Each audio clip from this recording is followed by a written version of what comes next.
I'm happy to welcome you back once again as we are continuing our studies of New Testament Greek. You've made it to chapter 20, and if you get through this chapter and really have a good feel for the material that we have in chapters 18, 19, and 20, all of which, as you know, treat participles, then this is just a bit of a doorway into really understanding the fundamental structure of the Greek language and the syntax of the Greek language. Everything that we've done so far has really been preliminary, but at this point, if you get a feel for how the Greek language uses participles, then that may be the single most important insight into understanding the structure of the language. Now, of course, there's always more to learn. You have to learn vocabulary, etc. All of these other things are going to be part of your studies. There's other grammar that's going to be a part of the important matters that you need to master, but really this is probably the most distinctive feature of it. And so I've spent a little more time on these lessons, just hopefully to give you an opportunity to really get some sense of familiarity with how these basic uses of the participle inform the application of the Greek language. Chapter 20, as you may be aware by now, is dealing with the aorist passive participle. We've looked at the present participle, we've looked at the present passive participle, and now we're looking at the aorist passive participle. And of course, at this point, we are talking about action that precedes the time frame represented by the leading verb, but also represents passive action. One of the illustrations that Machen uses in this chapter, for example, might be, you might say that Jesus, as he was casting out the demons, spoke to his disciples. Well, if we had that, we'd have a present participle. Jesus, as he was speaking, or while he was speaking, cast out the demons, you see. Well, in that case, we'd have a present participle. Jesus, while casting out the demons, was speaking to his disciples, that idea. If it were in the passive voice, we would have the demons being cast out by the Lord, you see. So then the focus is on action that is taking place to the demons, things that are being done to them, the passive voice. If we use the aorist passive, then we're going to be shifting the entire time frame to a setting that precedes the leading verbs. So you might say in a similar sentence, the demons having been cast out by the Lord then spoke to the disciples, that sort of thing, where you have some kind of action that is preceding the time of the leading verb and also represents, of course, passive action, the passive voice. I think you'll understand the basic grammar. The main challenge here is simply to once again master the endings that are associated with the passive voice in the aorist participle. We're going to find that basically this involves a change once again to the stem. You may recall that when we looked at the aorist passive verb in the indicative mood, we also had a change in the stem. We can talk about balo, I cast. We could talk about abalon, using the second aorist there, in which I would say I cast the ball. But if I go to the aorist passive, then the stem itself changes to the word blaze, so it becomes eblathane. You see, I was cast. And you've, of course, picked up on that. Well, when we're in the aorist passive participle, again, we have that same aorist passive stem that's being used. So we're going to see our friend eblathane coming back once again, that particular stem being used in the aorist passive participle and others that are like it. So again, it'll be somewhat familiar territory, but once again, you're going to have a new set of endings that are associated with the aorist passive participles. Not totally new. You will recognize some similarity to endings that you've already studied, but again, this is going to be a little bit of new terrain as you seek to master that. The other feature that is added now in this chapter is, again, one of the most important and one that you want to make very sure that you understand. The exercises will give you plenty of opportunity to work this out, and hopefully by the time you're done with them, you'll have a pretty good feel for how this works. But it's called the genitive absolute.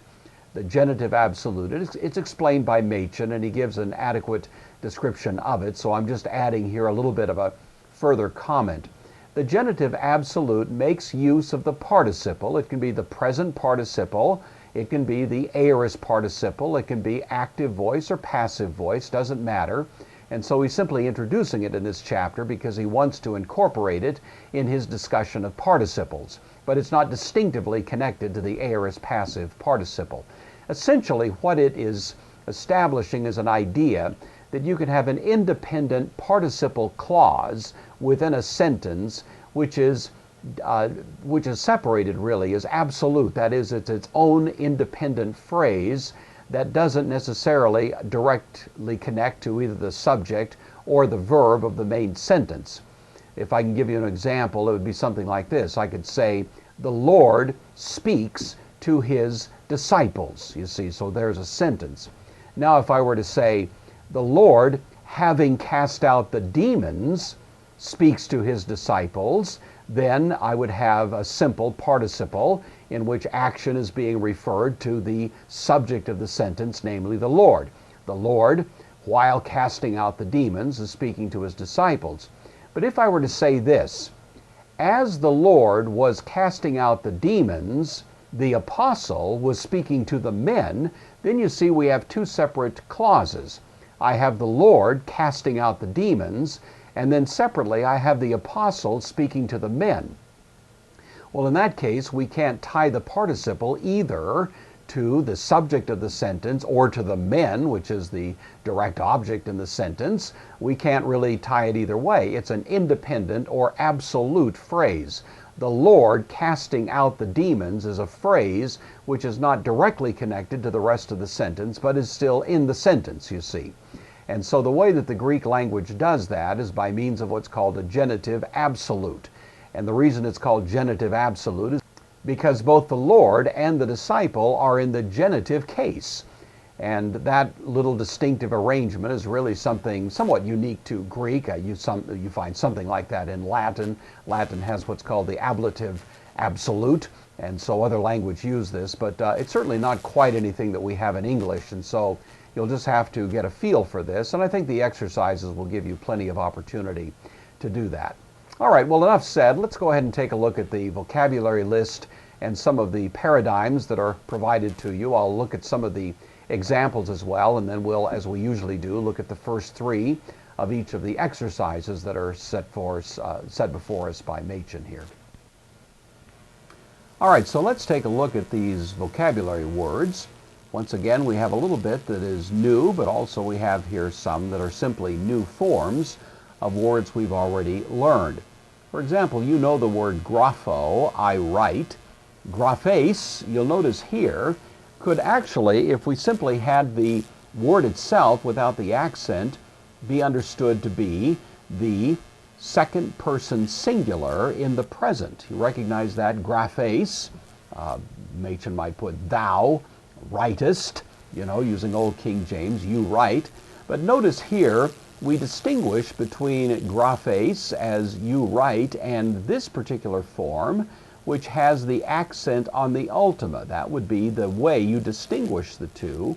And if you find this form, then you know that what you're dealing with is what is sometimes called the second aorist passive participle. It's called second aorist because there is no theta in it, and normally the aorist participle, the aorist passive participle, has a theta. The absence of the theta here makes it a second aorist. The endings are the same. So we're going to see these endings as we go along. Just make a note of it here. The rough translation of this would be, in any given sentence, having been written. Having been written. The book having been written, the letter having been written, something like that. Again, you'll notice the accent is irregular in that it is on the ultima, so the recessive rule does not apply. Rather, the retentive rule applies to the participle, and we're going to find that the accent will stay on that syllable throughout the paradigm. This next word is simply the word eke. This word is an adverb. It never comes in any other form than what you see right here, and it simply means there. The next word we have is eutheos and euthus. These are synonymous. There's no difference that I'm aware of in the meaning between the two words. It simply means immediately. It is also an adverb, and so you'll never find it in any other form.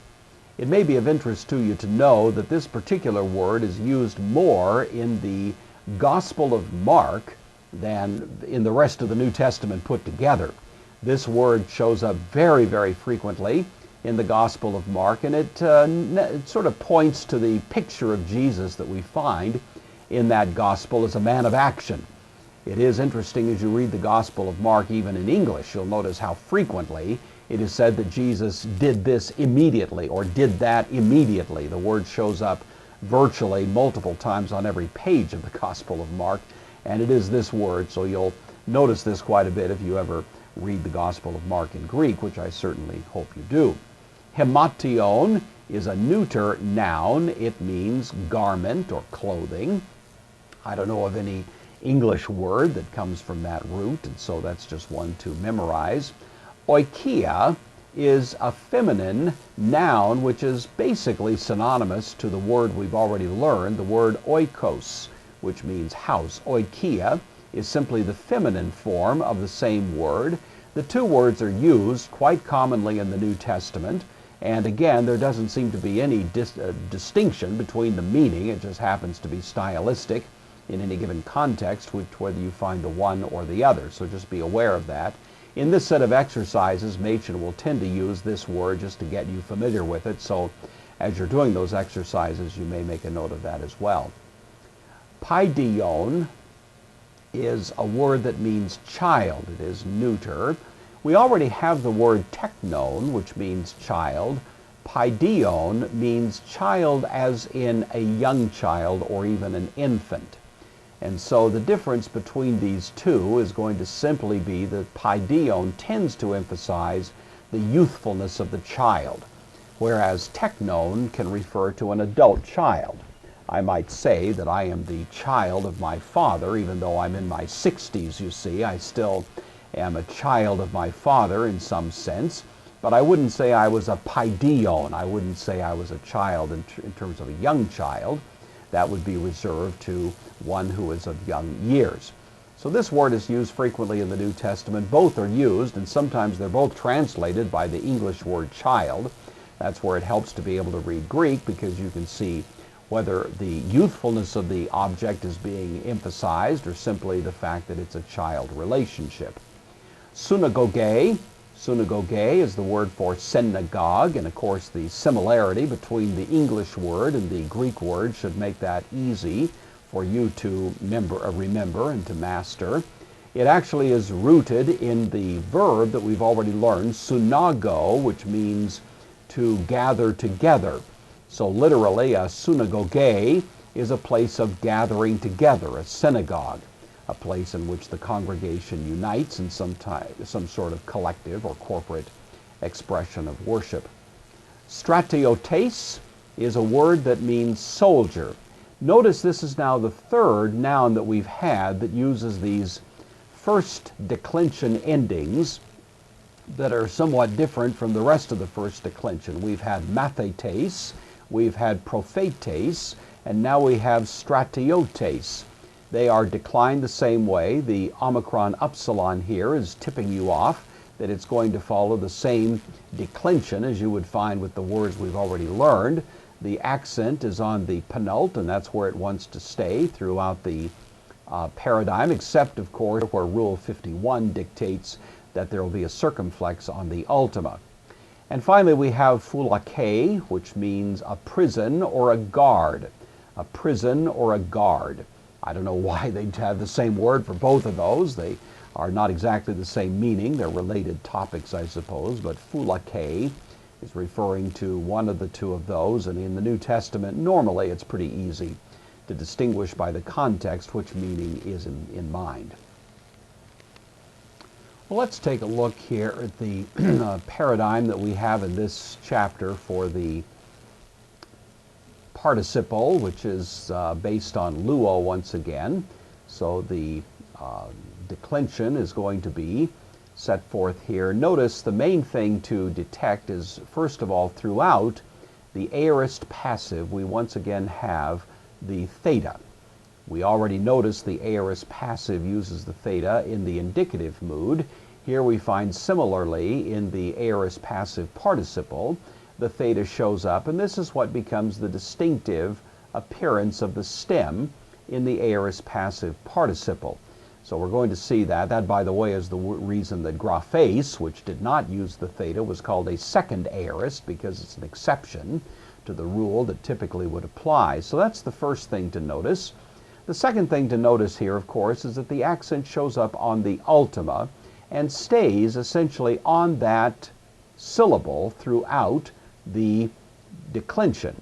So luthes, luthentos, luthenti, luthenta stays right there on that particular syllable. Similarly here, luthesa, we have of course a short ultima, and a long accented penult must have the circumflex.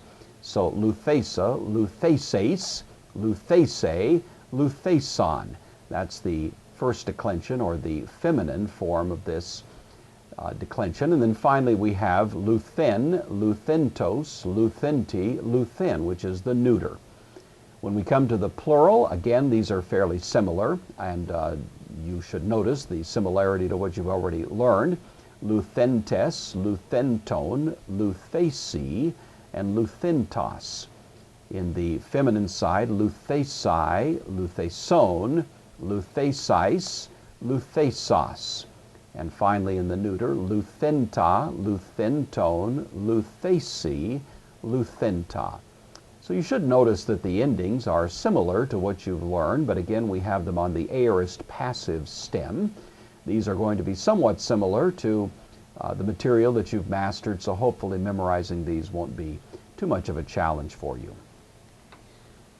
In the chapter, Machen gives you some examples which are indicated for purposes of getting a feel for how the aorist passive participle works. So let's take a look at the first of these. They're explained by Machen. I'm just kind of adding a little bit of my own explanation to it as well. But we have here ek blethenta ta daimonia, hupo tu kyriou, apeilthen ace tain thalason. So what do we make of this? Well, we notice first of all ek blethenta. I recognize blay is the aorist passive stem associated with balo.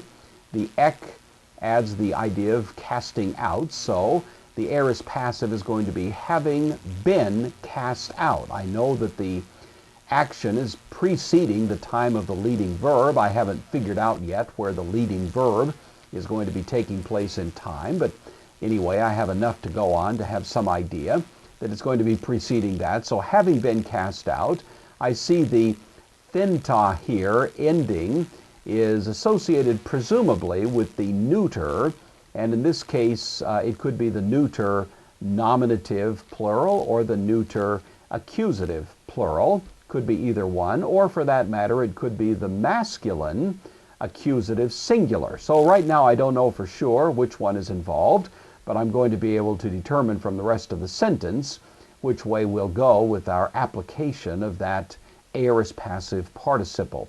Well, here I get my next information, ta daimonia.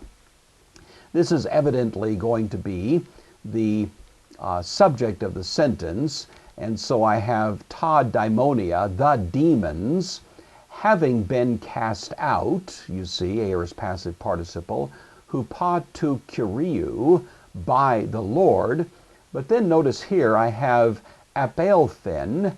Apeilthen is the word from aperkamai, go away, and I have a little bit of a kind of a confusion here because I notice that it says apeilthen, that's the singular, third person singular, he, apeilthen, went away into the sea.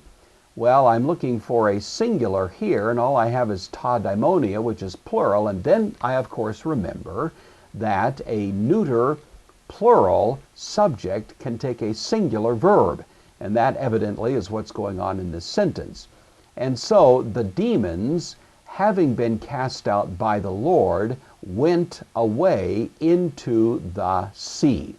We don't know the word for swine yet, do we? That's probably an allusion to the parable in which Jesus sends the swine into the sea, having been possessed of those demons, but we'll have to leave a little simpler Greek for our usage at this point. But do you see how that works? So one more time, just to put it all together. The demons, having been cast out by the Lord, went away into the sea. Our next sentence, this is the example number 2. Egerthinti ek nekron proseilthon auto. Egerthinti. Well, notice here that we are dealing with the verb egero, which means I raise up. This is the aorist passive stem, egerthinti. This is not an augment, of course, because the original verb has the epsilon to begin, so egero, egerthinti. We have here the masculine dative singular, so I know that somewhere in this sentence I'm going to have a masculine dative singular word, and of course, lo and behold, there it is, auto. And so, having been raised up, ek nekron, of course, from the dead, proseilthon could be I went or they went. This ending could go either way. Typically, the context will make it clear. To him. So having been raised up from the dead, they went to him.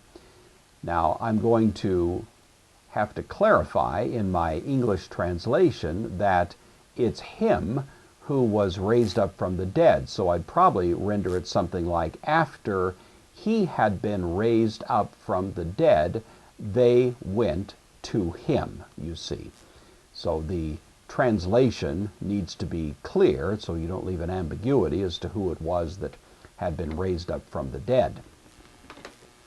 Our third sentence, third example provided by Machen, hoi didacthintes hupo tu apostolou eilthon eiston oikon. So once again, I'm going to notice that I have an aorist passive, but I notice it's in the attributive position. So it's the having been taught ones, the having been taught ones, and I notice that this is the nominative, masculine, plural, the having been taught, hupo tu apostolou, by the apostle, the having been taught by the apostle ones, and then that is the subject of the sentence, went, eilthon, eiston, oikon, into the house. Those who had been taught by the apostle went into the house. All right, well, the next set of examples provided by Machen illustrate the genitive absolute. So let's take a look at these. First, we have aponton, tauta ton apostolon, hoi mathetai apelthon. So, aponton, this is the second aorist participle, not passive now, you'll notice, second aorist participle. It therefore has the present participle ending, but the second aorist stem, and so it's going to be something like having said, having said. Now that's all I know so far, but I do notice it's in the genitive here, and so I'm at least suspicious that I may be dealing with a genitive absolute. We'll let the rest of the sentence confirm that point. Having said, tauta, these things, and then ton, once again in the genitive, apostolon. Now I know for sure I'm dealing with the genitive absolute because I have the genitive ending here and the genitive ending here, and I have a participle that's involved. And so all of that tells me that this is a genitive absolute, and it's going to be rendered something like this. The apostle having said these things. So notice that the apostle, even though in the genitive case, nevertheless functions as the subject of this genitive absolute phrase. So the apostle having said these things, hoi mathetai, the disciples, apelthon, went away. So you see how that genitive absolute works. We've got kind of a separate phrase right here, stands by itself. That's why it's called absolute, because it isn't dissolving, as it were, into the rest of the sentence. The apostles, having said these things, the disciples went away. Genitive absolute, good illustration of it. Let's take a look at the next one. we see legontos autou tauta hoi mathetai apelthon. I'm first of all noticing that I have the present stem. Lego was one of our first vocabulary words. I say. Here is the masculine genitive singular ending in the participle legontos. While saying is the way we would render that. I'm not quite sure what to do with this autou when I first see it, because I want to translate that something like of him or his. And then, of course, I remember, oh, this is a genitive that goes with that genitive, and hence I'm dealing with the genitive absolute. So I'm going to render it using autou as the subject of the genitive absolute phrase, and it's going to be while he was saying tauta, these things, hoi mathetai, the disciples, apelthon, went away. Again, you can see the genitive absolute phrase is right here. While he was saying these things, then the separate sentence, the disciples went away. And our third example, ton matheton, didacthenton, hupo tu kyriou, exelthon eis tein erimon hoi douloi. Well, once again, I notice that I have a genitive right here, ton matheton. I'm suspicious immediately this is going to be a genitive absolute. My suspicions are confirmed when I notice I have a genitive, plural, masculine, ending on the aorist passive participle stem. And so, the disciples, having been taught, hupo tu kyriou, by the Lord, you see, and so there's my genitive absolute phrase. The disciples, having been taught by the Lord, then the subject of exelthon, I'm tempted to make it the disciples, but it can't be that because, of course, it's a genitive absolute, so I need a subject from elsewhere. Lo and behold, I see my nominative subject here is in the very last position in the sentence, but that doesn't matter. Word order is fluid. And so the slaves, exelthon, from exerchomai, went out. The slaves went out, eis tein erimon, into the desert. So the disciples, having been taught by the Lord, the slaves or servants went out into the desert. All right, well, hopefully that's pretty clear. Let's go ahead and take a look at the exercises. We have the first exercise, which is poruthentos tu archontos pros ton kyrion hoi douloi epon tauta tois mathetais. Well, first of all, I notice poruthentos. This is a deponent verb, so it's going to have this passive form. I notice that it has the genitive ending. This is the masculine genitive, singular, so poruthentos. And of course, seeing that genitive makes me think immediately, this is probably going to be a genitive absolute. My suspicions are confirmed when I see in the genitive case, tu archontos, the ruler. So let's render this, the ruler having gone, then pros ton kyrion, to the Lord. So that is my genitive absolute phrase. Then hoi douloi, the slaves, epon, said tauta, these things, tois mathetais, to the disciples. So the ruler, having gone to the Lord, the slaves said these things to the disciples. The second exercise, poruthes pros autus ho archon epistusen eis ton kyrion. So again, I have poruthes, same word as I had here, but I notice that this is not now the genitive, but actually the nominative, singular masculine, poruthes. But it's going to be rendered, of course, as an aorist participle. It's not passive because it's deponent. So having gone, pros autus, to them, ho archon, the ruler, and of course, because this is a masculine, nominative, singular, it's going to be associated to that participle. So I could put after the ruler had gone to them, and then epistusen, third person singular, he believed, aston kyrion, in the Lord. After the ruler had gone to them, he believed in the Lord. And our third exercise, pistusanton humon aston kyrion, euthus epistuse kai hoarchon.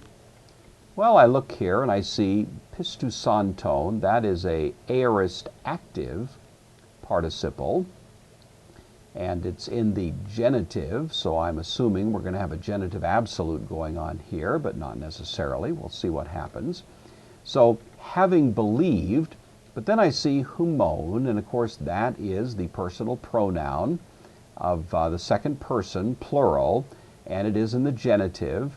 And so, obviously what we're going to have here is you having believed, aston kyrion, in the Lord, and that is my genitive absolute phrase. You having believed in the Lord, immediately, euthus epistuse, he believed, kai also hoarchon, the ruler. So, after you had believed in the Lord, immediately the ruler also believed. All right, I hope that makes sense. That's the translation exercises. Let's take a look at some of the composition exercises. The first one Machen gives us on page 126, if you're using the same book I am here. When the soldiers had taken the garments from the children, the disciples were cast out of the house.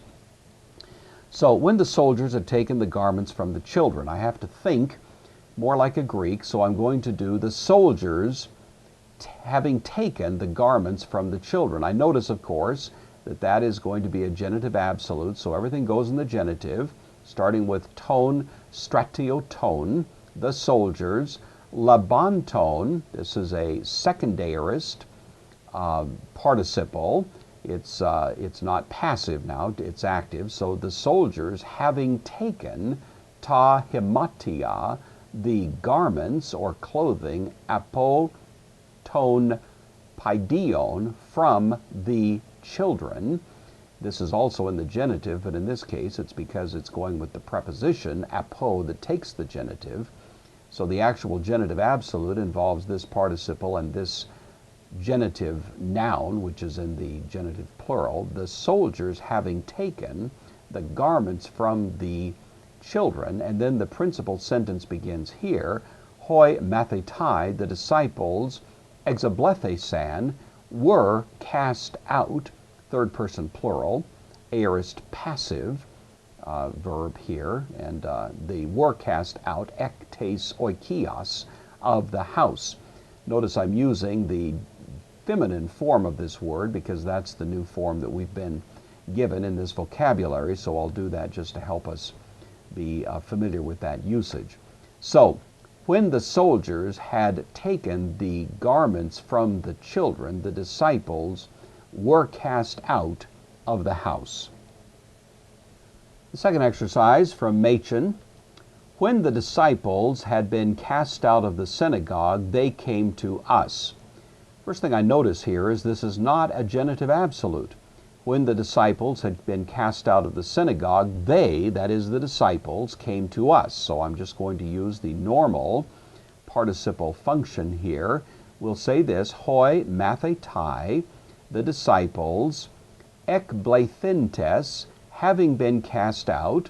This is, of course, the nominative, plural, masculine, going with disciples. The disciples, having been cast out, ektes synagoges, of the synagogue, and then proseilthon, they came to, humen, us, in the dative, because proseilthon takes the dative. You could have used, of course, eilthon, pros hemas, and that would be, they came to us. We get rid of the pros here and include it as a preposition over here. Either way is fine. So one way or the other, whichever way you did it, would be okay. But the basic thing you're being exercised on here is really this phrase, and recognizing that in this case it is not a genitive absolute because the disciples are actually the subject of the principal verb in the sentence. All right, in the last of the exercises here, it reads, while we were coming into our house, the Lord said these things to the rulers. Well, as I read that, I notice, of course, that I have a genitive absolute. While we were coming into our house is a separate phrase. The subject of this sentence is actually the word Lord. The Lord said these things to the rulers. So I know that this independent phrase is going to be in the genitive case. I also notice the word while tells me it's taking place at the time of the leading verb, so it's going to be a present participle. Coming is the word erkomai. Coming in is eis erkomai, so I have eis, erk, and then I'm going to use the present middle or passive ending, which is in the participle omenon, so eis erkomenon, genitive of course, while we, the word we is going to be present to indicate it's a genitive absolute. It looks like the of us kind of personal pronoun, but because it's functioning as the subject of this participle, we'll translate it we. So while we were coming, eis tenoikian, into the house hemon of us, this now is simply the possessive pronoun, not to be confused with that hemon, which is the subject of the participle. So while we were coming into our house, ho Kyrios, the Lord, epa, third person singular, the Lord said, tauta, these things, tois, arkusin, to the rulers. So there you have some applications of the aorist passive participle. I'm just going to warn you that as you begin working through these exercises, you've probably already detected it. You're going to sense you're kind of wading into the deep end of the pool here a little bit. You can have participles within participles, and all of that can become, at least initially, a little bit confusing. But I urge you, I plead with you to just hang in there, keep working through. Once again, do an exercise, look at the answer key. If it makes sense, great. If it doesn't, go back and redo it. Keep playing with it until you kind of see how this works. This is a key. And if you will master it at this point, don't rush through it, but if you'll really get a feel for it, then you're going to find the rest of what we do in Machen is simply going to be adding some important new information. I don't want to minimize the challenge involved there, but this is really the critical point. Machen himself, you might have noticed, in chapter 18 indicated that this is quite the critical matter when it comes to understanding the Greek language, and so I certainly urge you to take your time, digest it, get a feel for it, and that will reward you well as you continue your studies. It's been great having you along. I hope everything's going well in your life. I hope you'll be able to continue these studies, and as soon as you really feel pretty confident with the application of these participles, then let's get together again, and we'll move on to chapter 21. Until then, God's richest blessings on you and your studies, and we'll see you next time.